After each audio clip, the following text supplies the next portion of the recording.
বিএনপির ভারপ্রাপ্ত চেয়ারম্যান তারেক রহমানের সঙ্গে সৌজন্য সাক্ষাৎ করেছেন ইউরোপীয় ইউনিয়নের রাষ্ট্রদূত মাইকেল মিলার।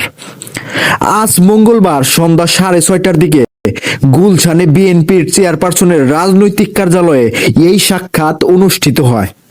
বগুড়া যাওয়ার পথে সিরাজগঞ্জে দোয়া মাহফিলে অংশ নেবেন তারেক রহমান।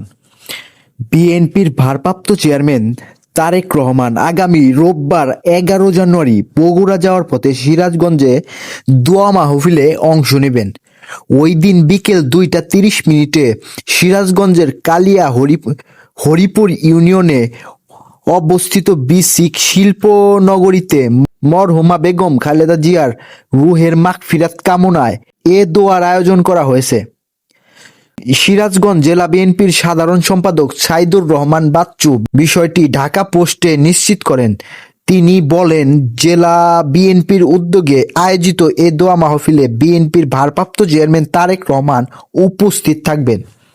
এতে বিভিন্ন মাদ্রাসার শিক্ষক, শিক্ষার্থী, বিএনপি ও অঙ্গ সংগঠনের নেতাকর্মী সহ সর্বস্তরের মানুষকে উপস্থিত থাকার আহ্বান জানানো হয়েছে।